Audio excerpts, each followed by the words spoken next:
Hi, welcome to MLL 7405 Literacy for English Learners.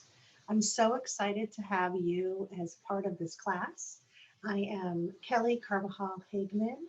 I am the instructor for this course, and together we're going to investigate the, the way that we can best support English learners in obtaining literacy. And I really want you to be successful in this class. And so I've put together just a little slideshow to kind of spell out all of the assignments that are due, to talk about the workflow for this course, and so that you can have a really clear understanding of when and how to turn everything in so that you can have do great in this class. So with that, I'm going to get right to it. And this is just the title page.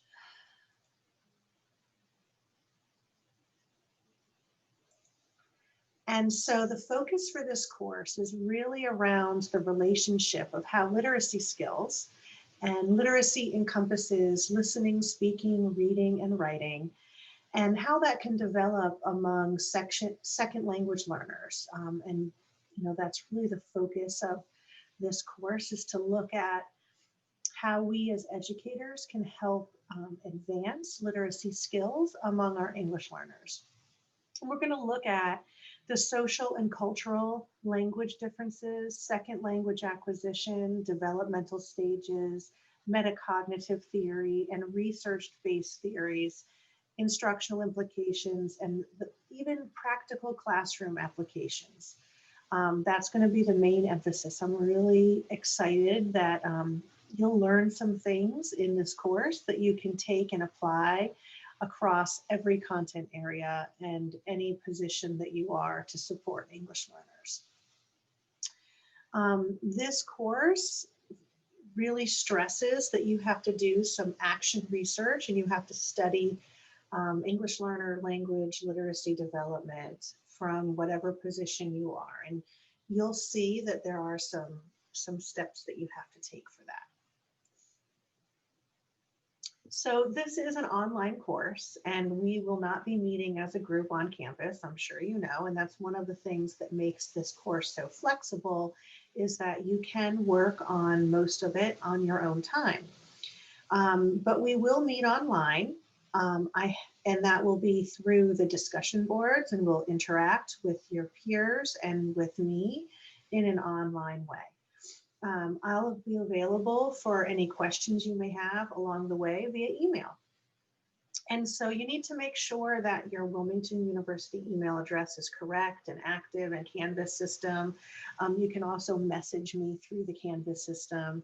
And they highly recommend that correspondence for this course take place using your Wilmington University email and not your personal email. And it's important that you stay on top of it and check for announcements and messages on there. Each week is structured around an introduction, assigned readings and resources, activities and assignments, and some type of assessment for learning. Many times that's going to be a discussion board posting or something else. And those are all the modules. There are 7 modules for this course. Today, January 11th, is the start of the first module. And you work through the course. I have opened up all of the modules so that if you do want to work ahead and you know your schedule, you can do that. You can work ahead and submit things in advance. There is a requirement for a placement form, and you need to complete that through the Wilmington University system, and there's a link with directions on how to do that in Canvas. And you have to do that every semester. A new placement form has to be filled out. And if you have any questions about your placement or anything, you can email Dr. Brown, and she will be able to assist you more with that. There will be 2 Zoom office hours opportunities available for you to ask questions and clarify any course content or anything about any assignments that you need to submit. And those 2 dates will be on Thursday, January 21st. We'll start at 6:30. And then Thursday, February 11th, we'll start at 6:30. And I'll be on for at least an hour and available. If you have questions, you can come on. If you don't have any questions and you feel like everything is perfectly clear, don't feel like you have to attend that Zoom session. That's really just an opportunity for you to come and interact with me. And I welcome and appreciate any time people can come, but I also understand that our lives are busy, and if you're not able to come, that's okay. I will always be able to respond via email. And if you do find that I don't reply quick enough, I will be providing my other alternate forms of finding me other than my Wilmington University email. So some suggestions for support. Time management is a key factor in this class. There's a lot of work to be done, and this is only 7 weeks. So I advise you to begin immediately and to really look ahead and plan your assignments to map out your plan according to your own personal calendar.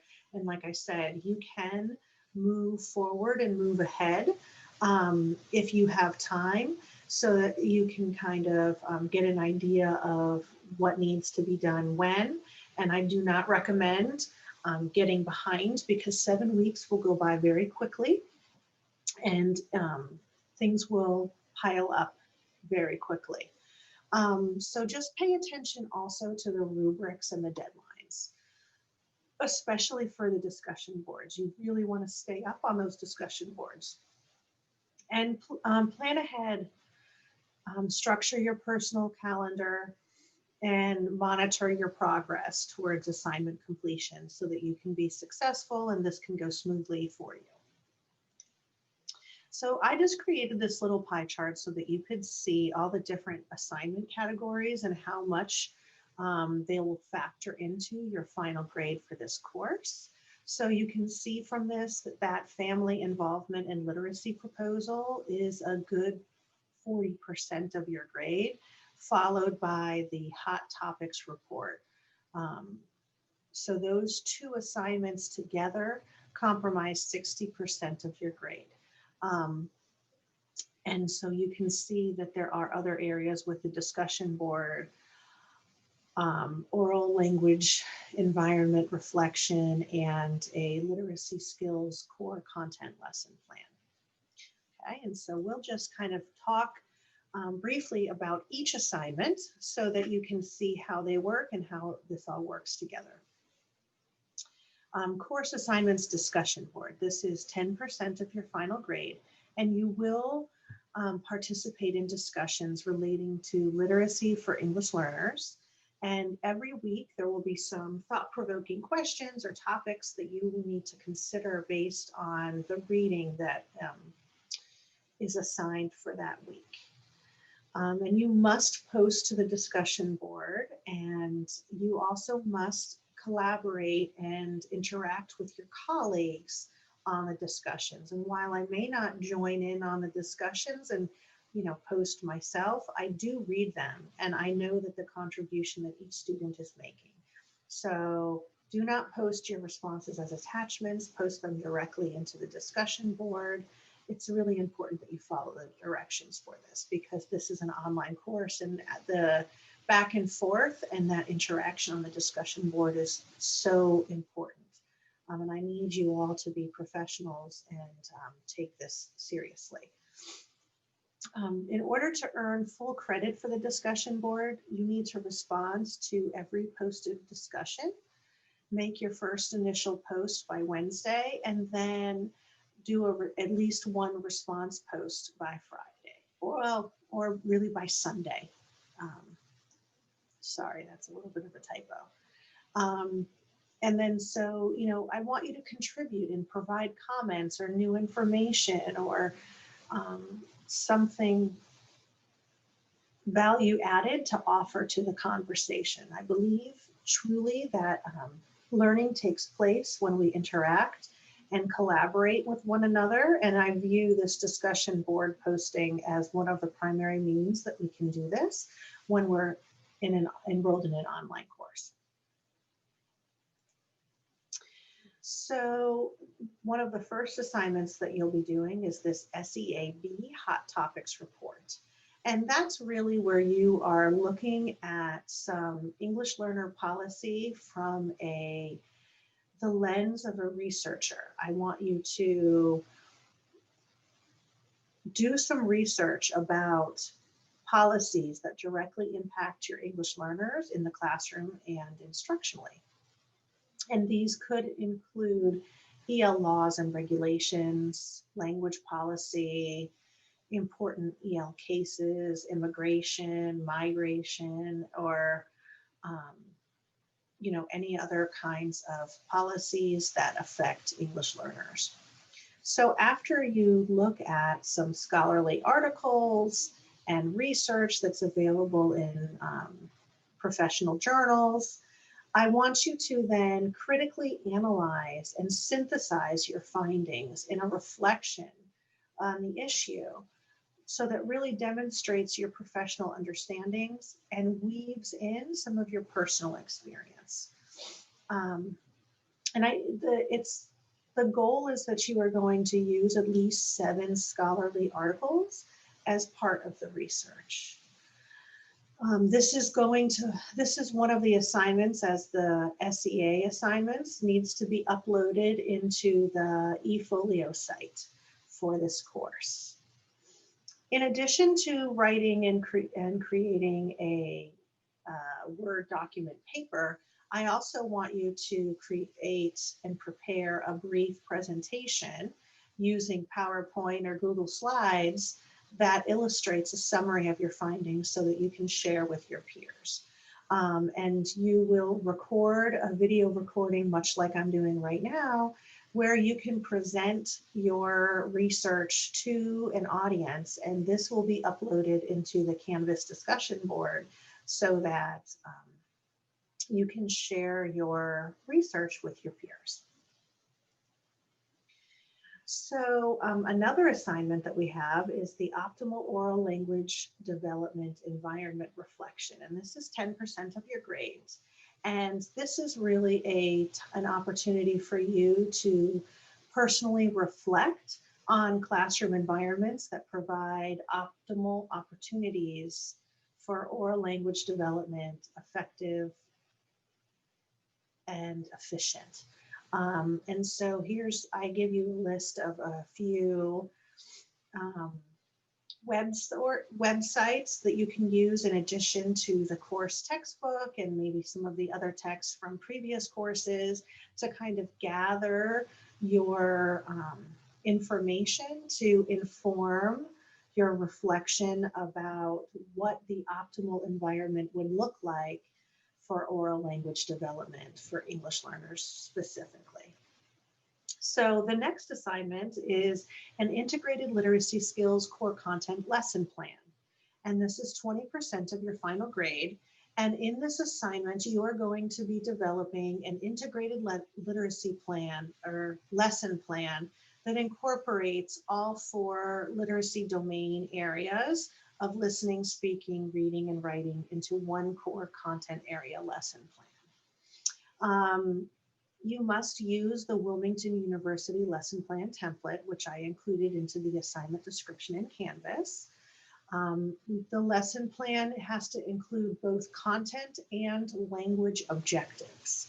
And so I want you to be really specific with how the language objective is supporting the content area objective. And as such, you need to use both Common Core standards and the WIDA standards for English learning language development.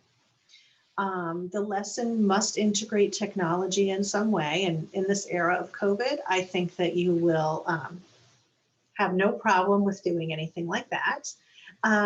Lesson content must be supported by content and state standards and thoroughly considering student needs. So if there's any area for differentiation or small group instruction, that also will be detailed in the lesson plan.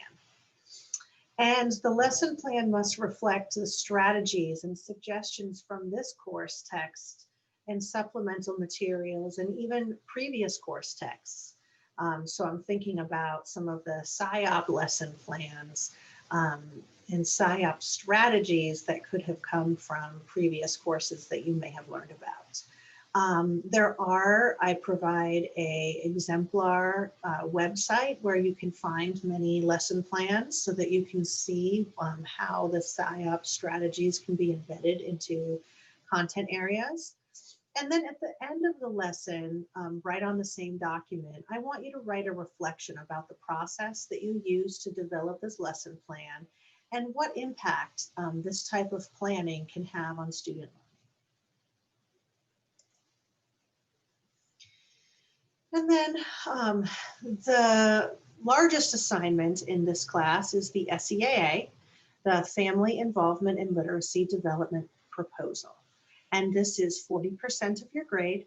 And in this, you will utilize your teachers, paraprofessionals, administrators in your school to kind of review what are the current parent involvement practices or plans within the school for families of English learners. And you can even ask them to get some ideas about how to enhance existing plans.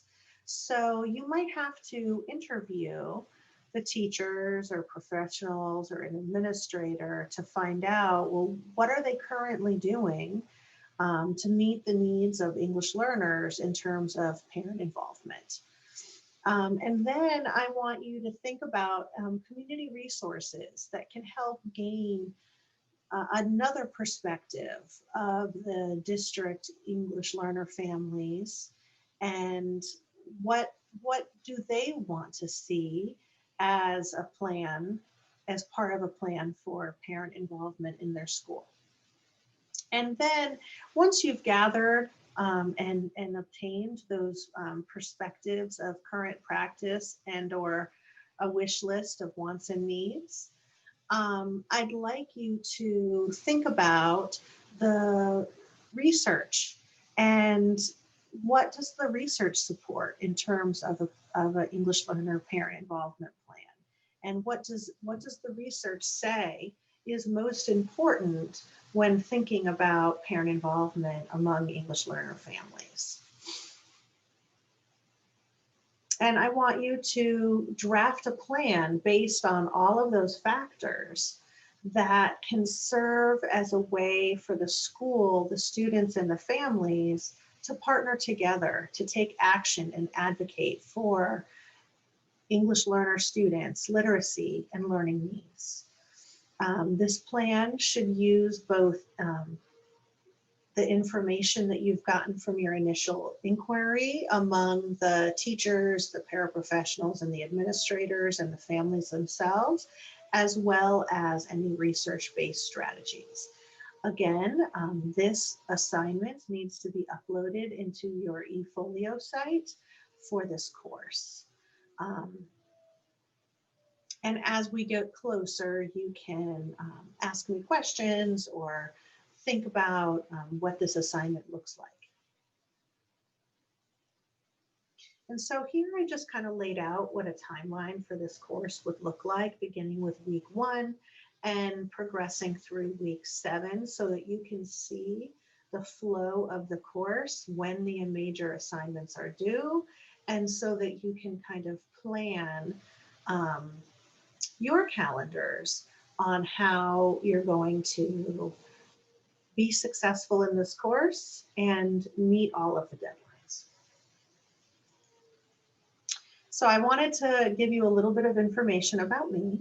I do work in the Seaford School District in Seaford, Delaware, and I am the Director of Curriculum and Instruction. And in that way, I work with all administrators and teachers around instruction and curricular materials. I monitor and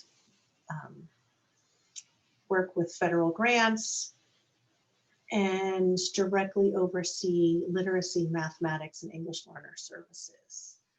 Um, Here in Seaford, we do have a high percentage of our population that are English learners. With across the district, it's about 25% of our student population are English, identified as English learners. I am very busy with my family and my um, pets. I have 3 children, an elementary student named Lucy, a middle school student in 7th grade. Her name is Alma. And then my oldest son is Oscar. And thank God my husband is home most of the time and can really help keep things going. And we do have 2 dogs that are a big part of our lives. Samson is our Saint Bernard, and we have a standard poodle named Beatrice. And that's just a little bit about me so that we can get personal and get to know each other just a tad. And I look forward to getting to know you as we work together over the coming weeks to get through this course and learn a little bit about literacy and English learners. You can contact me anytime. My cell phone number is listed there, and you can feel free to text me and just identify if you are from class. And that could be that maybe you sent me a message on Canvas and you're concerned because I didn't reply yet, and you need a reply right away or something like that. There's also my day job email, and you can contact me there if necessary, similar kinds of situation, because I really do make an effort to try to check Canvas and my Wilmington University email every day, but there are some times when I don't get to it. And so I welcome any little nudge that you need. And here is my Wilmington University email. And with that, I am going to stop the share. And I just really welcome you to this class. And if you need anything, please reach out. Thank you.